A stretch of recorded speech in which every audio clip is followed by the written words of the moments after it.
Hey everyone, welcome to my new segment, Pilates P's and Q's. It's a little bit of a play on the definition of P's and Q's, but also Pilates prerequisites and questions. And I'm just going to be talking and fielding questions and giving my perspective as a certified instructor of over 20 years, as well as functional range conditioning mobility specialist and a certified Kinstretch instructor.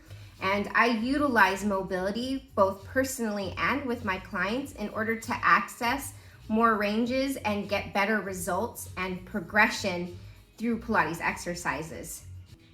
So today's question comes to us from Mickey. Thank you, Mickey, for your questions.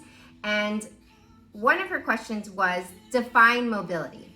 And I thought, what a perfect question to launch this new segment from, since I'm going to be talking about how I utilize and integrate mobility in order to better access Pilates. And in my perspective, mobility is not only having the flexibility and ranges of motion in the joint and surrounding tissue in order to accomplish a position or movement, but also having the strength and control to produce force and absorb force at those ranges. So when we're talking about any kind of movement or movement practice, like Pilates exercises, it requires multiple joints to work in this beautiful interdependent relationship with each other. And when I'm working with clients, they usually come in and they lack the basic function of each of those individual joints that they have to be putting together for these exercises. So I have over the years taught various modifications and progressions based off of those modifications, but I just felt like there was a little bit more that I could be offering my clients in order to create more tissue adaptation that they can hang on to when they take it over into an exercise.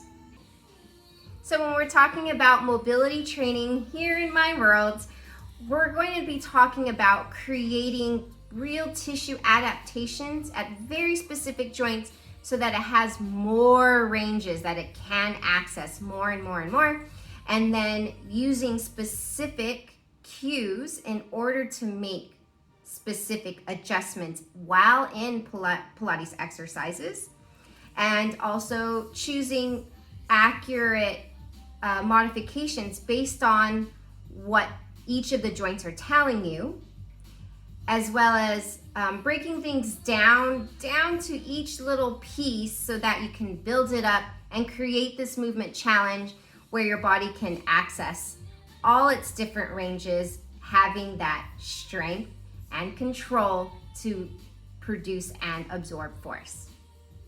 So I hope you enjoy my new little segment. I'm going to be doing these every couple weeks or so. Let me know in the comments below what you think and what you have questions about as far as Pilates prerequisites or things that our body needs to be able to do in order to do certain exercises, or exercises that you or your clients are struggling with, as well as questions about why I choose what I choose and how I do it.